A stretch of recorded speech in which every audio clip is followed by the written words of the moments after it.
Hello दोस्तों, स्वागत है आप सभी लोगों का राजस्थान एकेडमी पर। मैं परवीन सिंह आप सभी लोगों के साथ में इस वीडियो के अंदर बात करने वाला हूं लैब असिस्टेंट के लिए। जो आपके फिजिक्स का सिलेबस दे रखा है उसमें आप देखेंगे तो एक टॉपिक है हमारा इलेक्ट्रोस्टैटिक्स यानी जो स्थिर वैद्युतिकी के बारे में।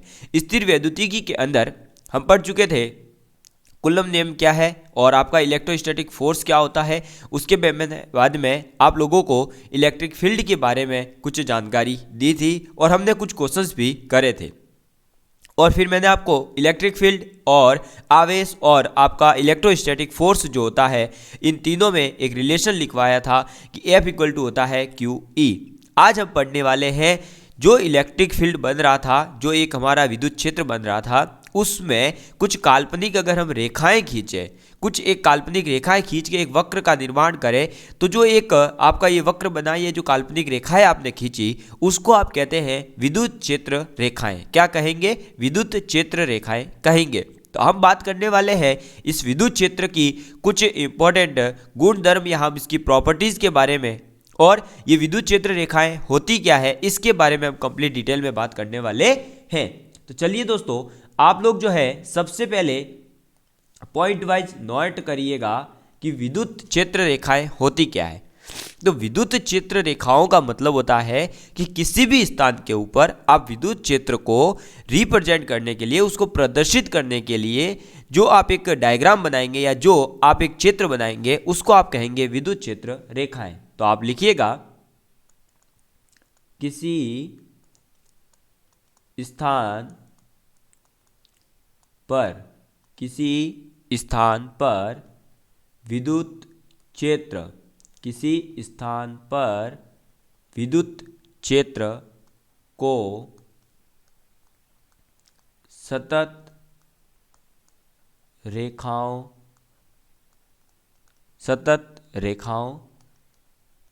जिन्हें विद्युत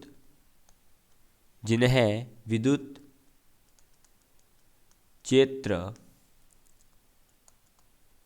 रेखाएं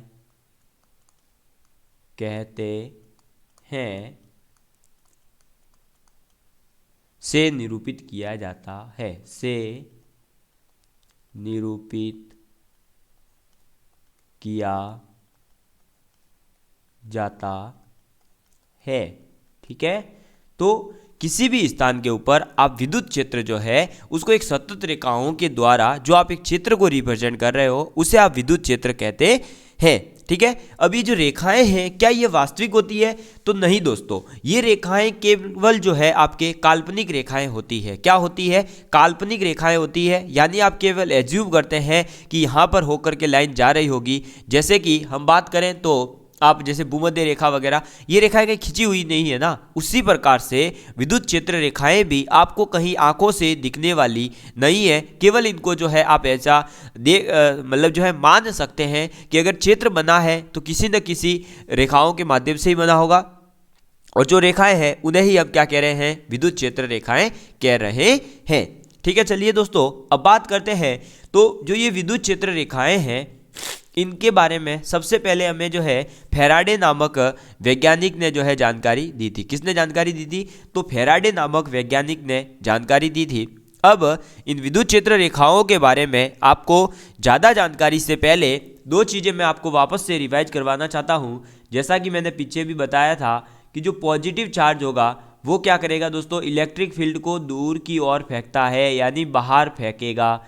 तो ये चीज़ याद रहनी चाहिए कि इलेक्ट्रिक फील्ड जो निकलेगा वो प्लस चार्ज से बाहर की ओर निकलेगा। ठीक, और आपका माइनस चार्ज जो होगा वो क्या करेगा? इलेक्ट्रिक फील्ड को अंदर की ओर बुलाएगा। ठीक है, क्या करेगा? अंदर की ओर बुलाता है। ये दो पॉइंट आपको अगर याद रह गए तो आपके इलेक्ट्रिक फील्ड के जो मैं भी प्रॉपर्टीज़ लिखवाने वाला हूँ या जिनसे आपको क्वेश्चन पूछे जाने हैं वो बहुत ही इजी हो जाएगा। आपको एक भी क्वेश्चन में फिर डाउट नहीं आएगा, इस बात की मैं आपको गारंटी देता हूँ। ठीक है दोस्तों, तो चलिए अब आपको ये पता चल चुका है कि पॉजिटिव चार्ज जो होगा वो क्या करेगा, इलेक्ट्रिक फील्ड को दूर निकालेगा, यानी कि इससे जो है इलेक्ट्रिक फील्ड बाहर की ओर जा रहा होगा। और अगर आपका नेगेटिव चार्ज है तो इलेक्ट्रिक फील्ड अंदर की ओर आएगा। तो अब हम लिखते हैं इसकी प्रॉपर्टीज़ को। तो पहला पॉइंट आप लिखिए। पहला पॉइंट है कि आप लोगों को अब ये पता चल चुका है जब कि इलेक्ट्रिक फील्ड पॉजिटिव चार्ज क्या करेगा, बाहर की ओर भेजेगा, और नेगेटिव क्या करेगा, अंदर की ओर लाएगा। तो हम ये कह सकते हैं कि विद्युत क्षेत्र रेखाओं की जो दिशा होगी वो धनात्मक आवेश से ऋणात्मक आवेश की ओर होती है। ठीक है, तो आप लिखिएगा दोस्तों, विद्युत क्षेत्र रेखाओं, विद्युत क्षेत्र रेखाओं की दिशा पॉजिटिव यानी धनात्मक आवेश से नेगेटिव यानी कि ऋणात्मक आवेश की ओर होती है। ठीक है, तो विद्युत क्षेत्र रेखाएं जो होती है उनकी दिशा कैसी होगी, पॉजिटिव चार्ज से नेगेटिव चार्ज की ओर। इसका आप एक डायग्राम बना लीजिए, जो डायग्राम आपको कई बार एग्जाम के अंदर डायरेक्ट पूछा गया है और सीधा पूछा गया कि बताइए ये क्या डायग्राम सही है या गलत है। तो देखिए दोस्तों, एक तरफ है पॉजिटिव चार्ज, एक तरफ है नेगेटिव चार्ज। जैसा कि आपको पीछे बता दिया पॉइंट में कि विद्युत क्षेत्र रेखाओं की दिशा पॉजिटिव से नेगेटिव होगी, यानी कि इसकी दिशा ऐसे होगी। कैसे होगी, ऐसे। ठीक है, अब ये रेखाएं जरूरी नहीं है कि स्ट्रेट लाइन ही हो, ये ऐसे कर्व के रूप में भी हो सकती है, लेकिन डायरेक्शन जो होगी इसकी वो पॉजिटिव से नेगेटिव ही होगी। ऐसे भी आपके पॉजिटिव से नेगेटिव ही होगी। समझ में आ गई बात। यहाँ पर क्या होगा, जो इससे लाइनें जा रही होगी ऐसे बाहर की ओर, वो क्या करेगी दोस्तों, वो ऐसे बाहर निकाल रही होगी इलेक्ट्रिक फील्ड को। लेकिन जो इसके अंदर लाइनें आ रही होगी वो क्या करेगी दोस्तों, आपका इलेक्ट्रिक फील्ड अपनी ओर बुला रही होगी। तो ये डायग्राम आपको याद रखना है। ठीक है, ये डायग्राम आपको याद रखना है। चलिए, नेक्स्ट पॉइंट आपका आ जाता है इसी से संबंधित। तो नेक्स्ट प्रॉपर्टी आती है कि किसी भी आवेश के द्वारा जो भी एरिया कवर किया जा रहा है, मतलब जहाँ जहाँ पर आपका इलेक्ट्रिक फील्ड आ रहा है, तो वहाँ कभी भी ये जो है ऐसा नहीं होगा कि टूट जाएगी। लाइनें जो है वो कंटिन्यूअस होगी। क्या होगी, कंटिन्यूअस होगी। ऐसा नहीं हो सकता है कि भाई आप जो है देखिए ऐसे, जैसे यहाँ तक बना दिया, फिर ये लाइन टूट गई, फिर ऐसे जुड़ रही है, फिर ये चल रही है, फिर ऐसे। ऐसा नहीं हो सकता। पूरी लाइन होगी वो कंटिन्यूअस पॉजिटिव से नेगेटिव चार्ज के बीच में होगी। तो आप इस पॉइंट को लिखिएगा। थोड़ा सा दोस्तों सर्दी लगी हुई है, तो इस चीज़ को थोड़ा मैनेज करिएगा कि अगर बीच बीच में आवाज़ कहीं अटक जाती है तो। ठीक, देखिए, किसी आवेश मुक्त स्थान में, किसी आवेश मुक्त स्थान में क्षेत्र रेखाओं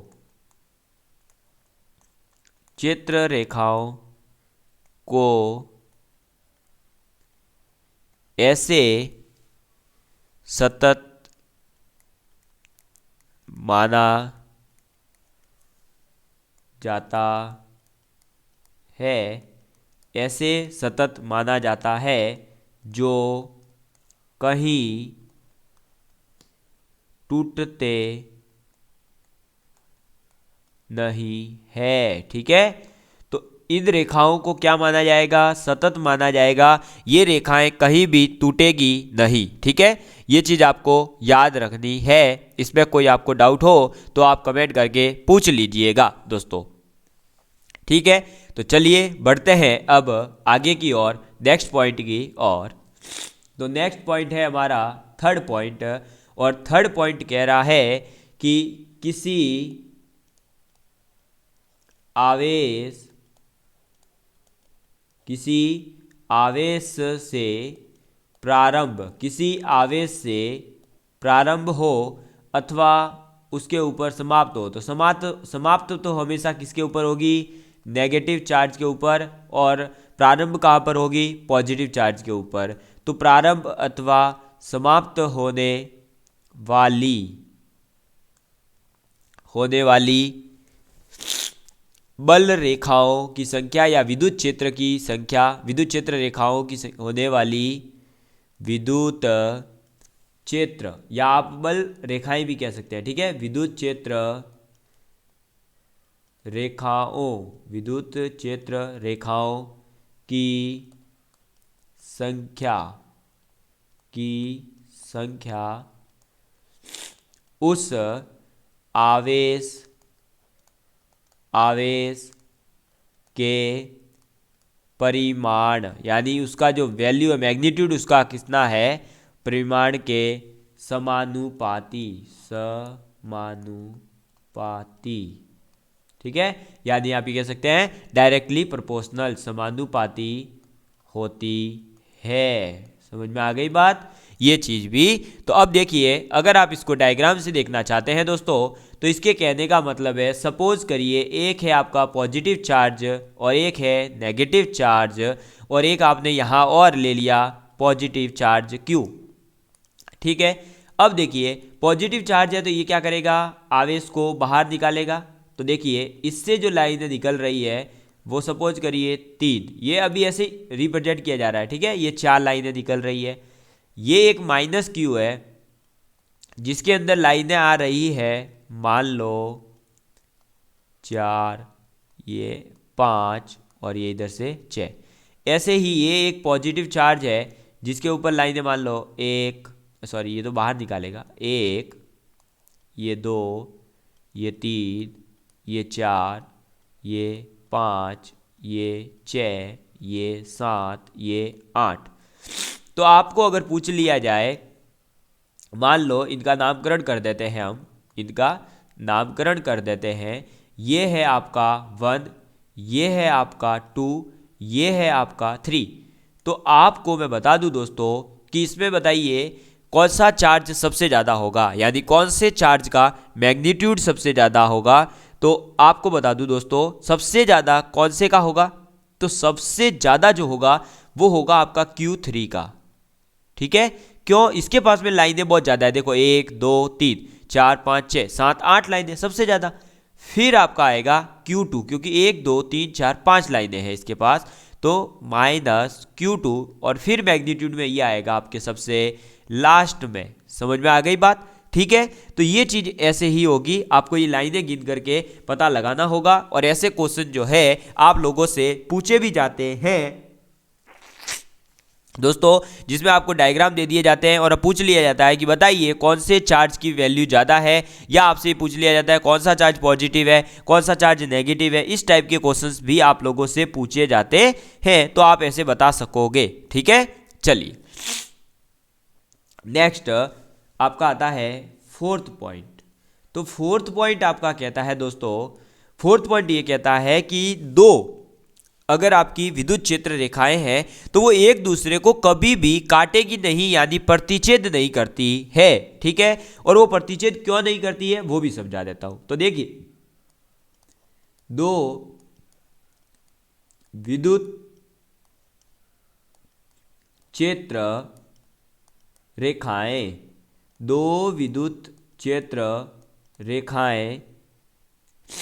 परस्पर कभी नहीं काटती है, ठीक है, कभी भी नहीं काटेगी।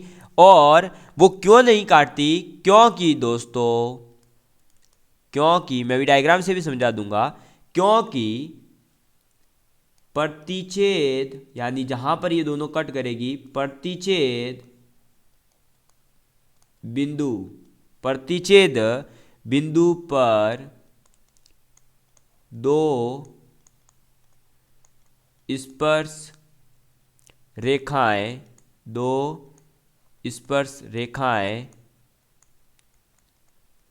रेखाएं विद्युत क्षेत्र की 2 दिशा दो दिशा को व्यक्त करेगी। ठीक है, क्या करेगी? दो डायरेक्शंस को रिप्रेजेंट करती है, तो दो दिशाओं को व्यक्त करेगी, जो कि आपका संभव नहीं है। अब ये संभव क्यों नहीं है, ये चीज मैं आपकी जो है क्लियर कर देता हूँ। ये चीज मुझे लगता है आज तक कई स्टूडेंट्स की क्लियर नहीं हुई होगी, तो आज आपकी क्लियर हो जाएगी। सपोज करिए ये आपका एक पॉजिटिव चार्ज है और सपोज करिए ये इधर एक आपका नेगेटिव चार्ज है, तो इसके अंदर जो आपकी डायरेक्ट लाइन होगी, विद्युत बल क्षेत्र रेखा, वो ऐसे होगी। ठीक है, और एक और विद्युत क्षेत्र रेखा ले लीजिए आप, इधर है, और मान लीजिए एक कोई विद्युत क्षेत्र रेखा है जो ऐसे होकर के यूं जा रही है। ठीक, अब घूम के तो जा सकती है ना भाई, घूमने का मना नहीं है। तो देखिए दोस्तों क्या हुआ कि इस पॉइंट पे कट हुआ, इस पॉइंट के ऊपर कट हो रहा है, ये वाइट हो रहा है। देखो धीरे धीरे मैं इस पॉइंट को बड़ा कर रहा हूं ताकि आपको और क्लियर हो जाएगा। इस पॉइंट के ऊपर कट हुआ, तो इस पॉइंट के ऊपर क्या होगा कि देखिए ये लाइन ऐसे जा रही है। ठीक, अब इसी एक ही पॉइंट के ऊपर, ये तो पर्टिकुलर एक पॉइंट है, इसी पॉइंट के ऊपर देखो दो लाइनें बन गई। तो एक ही पॉइंट से क्या दो लाइनें हो सकती है क्या, या एक ही पॉइंट के ऊपर दो डायरेक्शंस आ सकती है क्या? देखो इसकी डायरेक्शन आ रही है ऐसे और इसकी डायरेक्शन आएगी ऐसे।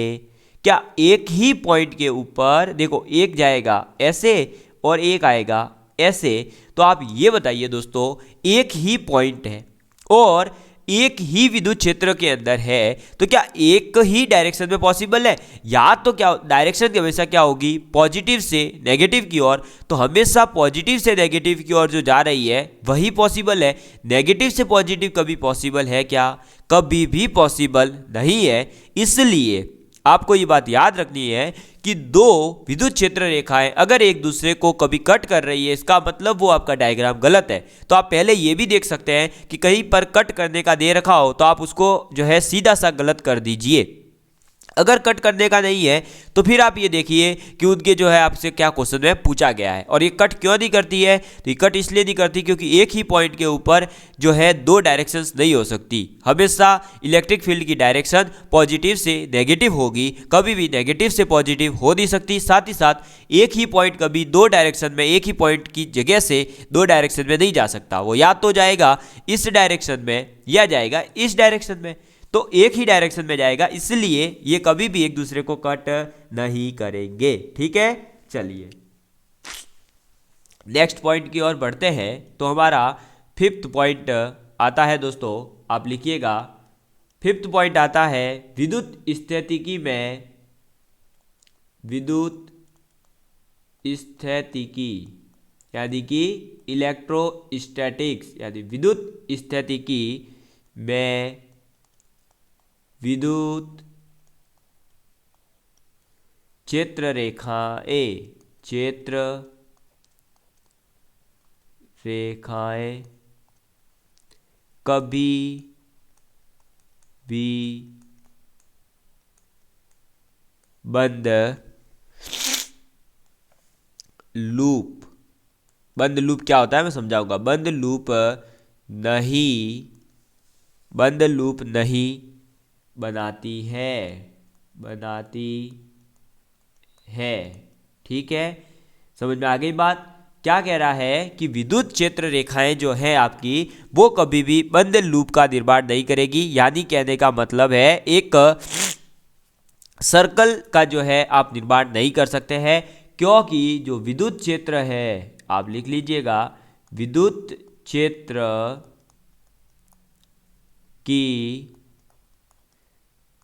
क्षेत्र की संरक्षी प्रकृति के अनुसरण में है। ठीक है, तो ये कैसी होती है, ये जो है दोस्तों आपकी संरक्षी प्रकृति, यानी हम ये कह सकते हैं कंजर्वेटिव प्रॉपर्टी की होती है, के अनुसरण में है। ठीक है, तो विद्युत क्षेत्र जो है वो कैसा होगा, कंजर्वेटिव नेचर का होगा, यानी हम ये कह सकते हैं संरक्षी प्रकृति का होता है। ठीक है, ये बात आपको याद रखनी है। और कभी भी ये जो है सर्कल का निर्माण क्यों नहीं कर सकती। सपोज करिए इस टाइप का कोई बंद लूप बना दिया। अब सर्कल का मतलब यही दी है, आप ऐसा कोई एक डायग्राम ले लीजिए। सपोज करिए, एक मिनट, ये यहाँ गड़बड़ हो रही है, ये मिला दिया, ठीक है। ऐसा डायग्राम नहीं बना सकती। कभी भी जो है आपके यूं यूं यूं यूं कैसे भी करके इधर से इधर से इधर से इधर से इधर से होकर के ऐसा नहीं बना सकती है। कभी भी आपके ऐसा नहीं बना सकती है। कभी जो है आपको ऐसा देखने को नहीं मिलेगा। मैं सभी बता रहा हूँ, कभी आपको ऐसा नहीं देखने को मिलेगा। कभी आपको यूं करके यूं करके यूं करके यूं करके यूं करके ऐसे नहीं मिलेगा। क्यों नहीं मिलेगा? ये इसलिए नहीं मिलता क्योंकि विद्युत स्थितिकी जो है दोस्तों, एक तो होती है कंजर्वेटिव प्रॉपर्टी की। कैसी होती है दोस्तों? कंजर्वेटिव प्रॉपर्टी की होती है, ये बात आपको याद रखनी है। दूसरी बात, मैं आप लोगों को समझा चुका हूं पीछे ही पॉइंट, और पीछे पॉइंट ये बता दिया था कि दो विद्युत बल रेखाएं या दो विद्युत क्षेत्र रेखाएं कभी भी कट नहीं करेगी। अब सपोज करिए मैं जो है इस ए पॉइंट से स्टार्ट हुआ और वापस आ गया अगर ए पॉइंट के ऊपर, तो क्या हुआ? इस पॉइंट के ऊपर दो डायरेक्शन हुई या नहीं हुई? ऐसे ही सपोज करिए इसके अंदर मैं इस बी पॉइंट से स्टार्ट हुआ, तो इस बी पॉइंट के ऊपर तो एक डायरेक्शन ये, एक डायरेक्शन ये। ऐसे ही इसमें आप कोई भी एक पॉइंट ले सकते हैं सी। ऐसे ही इसमें एक आप पॉइंट ले लीजिए डी, जहाँ ये मिल रहे हैं। सपोज करिए ये ले लिया हमने ई। तो आपको क्लियर समझ में आ गया होगा कि अगर आपने क्लोज्ड डायग्राम बना दिया तो क्लोज्ड डायग्राम के अंदर जिस बिंदु पर प्रारंभिक और अंतिम बिंदु मिल रहे हैं उस बिंदु के लिए तो क्या होगा? उस बिंदु के लिए तो फिर क्या हो जाएगा दोस्तों? दो डायरेक्शंस हो जाएगी, और जो कि दो डायरेक्शंस कभी पॉसिबल नहीं है। यही चीज तो हम पीछे पॉइंट में पढ़ चुके हैं, ठीक है। साथ ही साथ ये कंजर्वेटिव प्रॉपर्टी का है, तो आपका जो है ये कभी पॉसिबल नहीं है कि ये एक क्लोज्ड लूप का निर्माण करे, यानी बंद जो है एक क्षेत्र का निर्माण कर सके। समझ में आ गई बात? ठीक है, तो मुझे लगता है आप लोगों को ये एकदम परफेक्ट तरीके से समझ में आ चुका होगा। चलिए दोस्तों, फिर बढ़ते हैं नेक्स्ट पॉइंट की और, यानी नेक्स्ट इसकी जो प्रॉपर्टी है उसके ऊपर। नेक्स्ट प्रॉपर्टी 6 नंबर पर है दोस्तों कि ये अपनी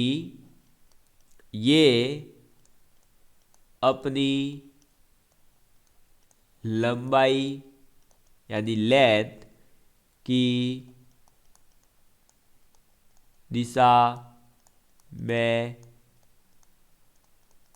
संकुचित, ये अपनी लंबाई की दिशा में संकुचित होने का प्रयत्न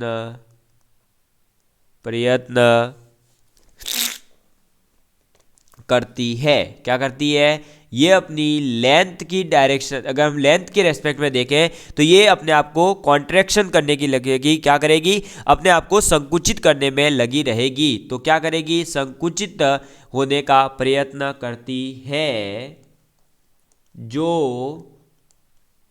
विपरीत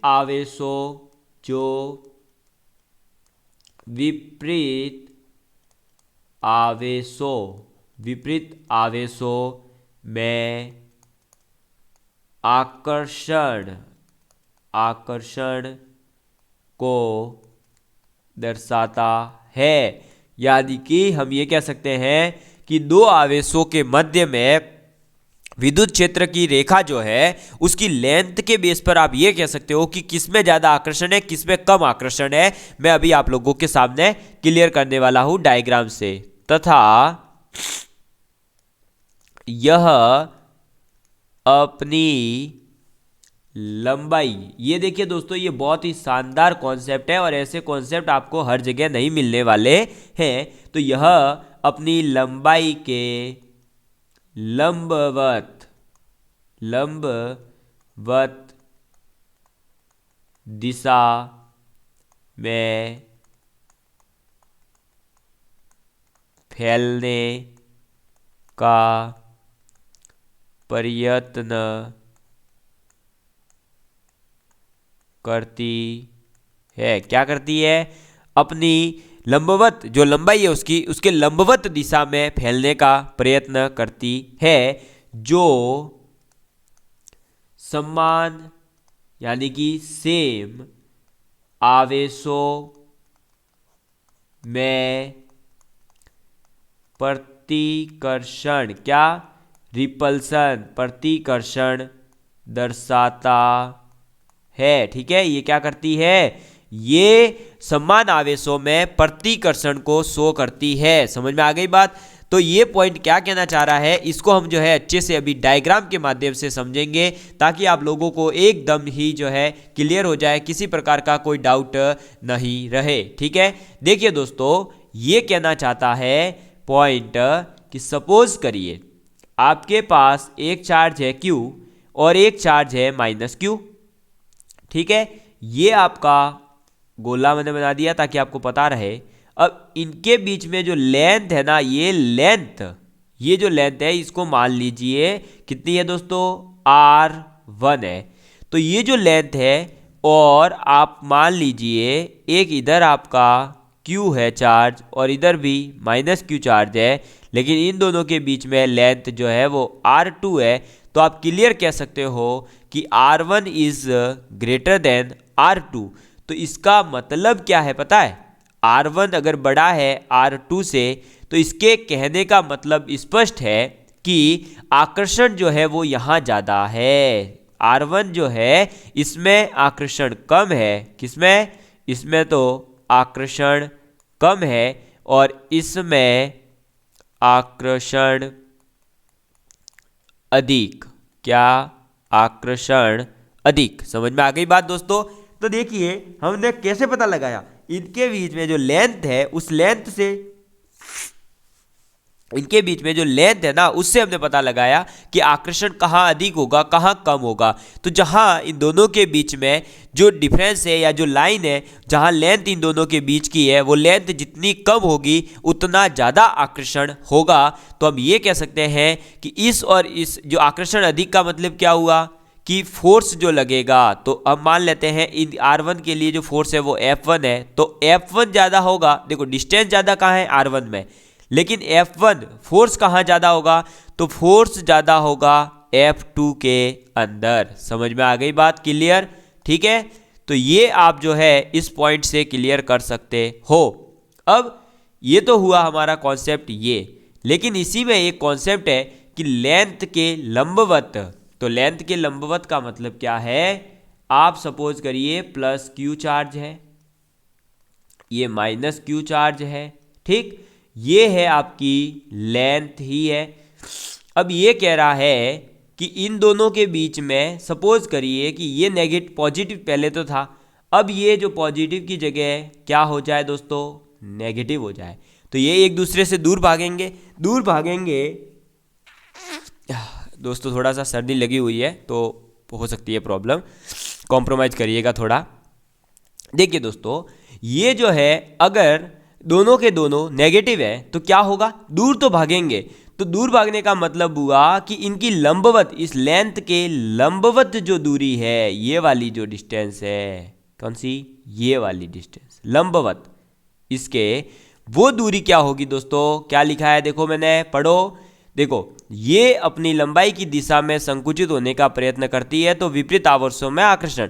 देखो इनकी बीच की जो लंबाई है उसकी दिशा में अगर ये संकुचन कर रही है, कंस्ट्रक्शन कर रही है, भाई अपने आप को ये जो है कंस्ट्रक्शन जो क्या करवा रही है, पास लाने का प्रयास कर रही है। ठीक है, तो क्या होगा, आकर्षण को दर्शाएगी। और यह अपनी लंबाई के लंबवत दिशा में फैलने का प्रयत्न करे तो प्रतिकर्षण। तो ये इस दिशा में फैलने का प्रयत्न करने का मतलब क्या हुआ, ये दूर दूर जाने लगे। तो देखो ये जो डिस्टेंस होगी ना, ये R1 और ये आपकी मान लो R2 है, अलग अलग अगर हो तो ठीक है, वैसे सेम होनी चाहिए। ये अगर अलग अलग है, मतलब R1 और R2 जो है ये क्या होगी, बढ़ती जाएगी, तो ये लंबवत दिशा भी क्या होगी, बढ़ेगी। समझ में आ गई बात। तो इस टाइप के क्वेश्चंस में ये पूछा जाएगा कि आप बताइए ये जो परपेंडिकुलर डिस्टेंस है, ये मान लो R3 नाम दे दिया और ऐसा एक डायग्राम बना के R4 दे दिया, तो आपको पूछ लिया कि R3 जो है वो ज़्यादा है R4 से, तो फोर्स कहाँ ज़्यादा होगा, तो फोर्स ज़्यादा होगा F4 is greater than F3। समझ में आ गई बात, ठीक है। जैसा यहाँ पीछे जो कॉन्सेप्ट था ना, उसी टाइप से इसके अंदर परपेंडिकुलर डायरेक्शन में ये डिस्टेंस बढ़ती जाएगी, क्योंकि जैसे जैसे दूर जाएंगे ये डिस्टेंस बढ़ेगी, ये डिस्टेंस बढ़ेगी, तो ये ऊपर की ओर जाता जाएगा। सपोज करिए अगर ये यहाँ होते दोनों, यानी ये माइनस क्यू और ये माइनस क्यू, तो ये ही लाइन जुड़ती तो, और यही लाइन इसको भी जोड़ती। अब ये पॉइंट कहाँ जाता, यहाँ मिलते, देखो ऐसे मिलते, तो ये डिस्टेंस बढ़ी या नहीं, बढ़ी ना, देखो इतनी सारी डिस्टेंस बढ़ गई। तो ये क्या रिप्रेजेंट कर रहा है, ये रिप्रेजेंट कर रहा है कि आपके परपेंडिकुलर डायरेक्शन में अगर डिस्टेंस बढ़ रही है तो एक दूसरे के बीच में क्या हो रहा है, प्रतिकर्षण हो रहा है। और अगर इनकी ज्वाइनिंग आपकी जो है, इनकी लंबाई की दिशा में अगर जो है कमी आ रही है, तो आप कहेंगे कि इनके बीच में क्या है, आकर्षण है। ठीक है, समझ में आ गई बात। चलिए नेक्स्ट पॉइंट आप लिखेंगे, ये कॉन्सेप्ट था हमारा जो आपको क्लियर हो चुका होगा, तो अब मैं आपको लिखवा देता हूं आगे। चलिए देखिए कौन सा पॉइंट है दोस्तों हमारा, सेवंथ प्रॉपर्टी है। ये कौन सी है, सेवंथ प्रॉपर्टी। तो सेवंथ प्रॉपर्टी है विद्युत बल रेखाएं, विद्युत बल रेखाएं किसी सम विभव पृष्ठ, सम विभव पृष्ठ के सदैव लंबवत होती है। ठीक है, क्या होगा कि विद्युत बल रेखाएं यानी कि विद्युत क्षेत्र रेखाएं भी आप कह सकते हैं, वो हमेशा क्या होगी, सम विभव पृष्ठ के लंबवत होगी। सर ये सम विभव पृष्ठ क्या है, सम विभव पृष्ठ आप जो है आगे जो हमारा एक चैप्टर आएगा उसमें मैं बताऊंगा आपको। यहाँ अभी आपको केवल इतना याद रखना है, सम विभव पृष्ठ का मतलब होता है ऐसा पृष्ठ जहाँ पर, ऐसा पृष्ठ जहाँ पर आपका विभव जो होता है, पोटेंशियल जो होता है वो सेम हो, किसी भी डायरेक्शन में जाइए क्या हो, पोटेंशियल आपका सेम हो, तो आप उसको कहते हैं सम विभव क्षेत्र। और सम विभव क्षेत्र या पृष्ठ जो होगा उसके इलेक्ट्रिक, ये जो आपकी इलेक्ट्रिक फील्ड लाइन्स है ये हमेशा परपेंडिकुलर होती है। ये पॉइंट जो है आपको डायरेक्ट पूछा गया है। ठीक है, इसलिए आपको याद रखना है। 8 पॉइंट आप इंपॉर्टेंट है जो नोट करेंगे कि क्षेत्र रेखाएं, ये जो आपकी विद्युत क्षेत्र रेखाएं हैं, तो क्षेत्र रेखाएं चालक, यानी कि जो आपका देखो चालक, कुचालक, अर्धचालक होते हैं ना, उसमें ही कंडक्टर यानी चालक के पृष्ठ के, चालक का यानी कंडक्टर कोई लिया आपने, तो कंडक्टर की वजह से जो आपका एरिया बनेगा उसके पृष्ठ के सदैव, कंडक्टर के पृष्ठ के सदैव लंबवत होती है। ठीक है, क्या होगी, परपेंडिकुलर होगी, लंबवत ही होगी। ये बात आप लोगों को स्पष्ट रूप से याद रखनी है। ठीक है दोस्तों, तो ये था आपका विद्युत क्षेत्र रेखाओं के संबंधित इंपॉर्टेंट कॉन्सेप्ट, जिससे कि दोस्तों आपके एग्जाम में क्वेश्चन पूछे ही जाते हैं। वो चाहे आपके आईआईटी का एग्जाम हो, नीट का एग्जाम हो, किसी भी प्रकार के एग्जाम में जो है इससे क्वेश्चन पूछे जाते हैं। इसलिए आपको ये कॉन्सेप्ट सीखना बहुत जरूरी है। हम क्या करते हैं, विद्युत क्षेत्र आते ही हम विद्युत क्षेत्र की डेफिनेशन पढ़ ली और गॉस का नियम पढ़ लिया, हमारे लिए विद्युत क्षेत्र हो गया। नहीं दोस्तों, विद्युत क्षेत्र रेखाओं के बारे में भी समझना बहुत ज़्यादा जरूरी है। और अभी तो अभी बहुत आगे जा रहे जो है बहुत ही ज़्यादा अच्छे अच्छे कॉन्सेप्ट्स आने वाले हैं, जैसे electric field due to electric dipole, dipole movement क्या होता है, इलेक्ट्रिक डाइपोल क्या होता है, इन चीज़ों से डायरेक्ट क्वेश्चन पूछे गए हैं। आप लास्ट ईयर के पेपर उठाइए तो आपको स्पष्ट पता चलेगा। तो अगर आप लोगों को ये वीडियो देखने में मज़ा आया तो लाइक एंड शेयर करना बिल्कुल मत भूलिएगा। साथ ही साथ दोस्तों मैं आप लोगों को यही कहना चाहूँगा कि जो बर्थडे गिफ्ट के रूप में मैंने आप लोगों के लिए एक वीडियो लाया है उसको जरूर देखिए। उसके अंदर मैंने है ना आपके लिए एक ऑफर दिया है और उस ऑफर का आप बेनिफिट उठाइए ताकि आप लोगों का सिलेक्शन निश्चित रूप से ही हो जाए। धन्यवाद दोस्तों।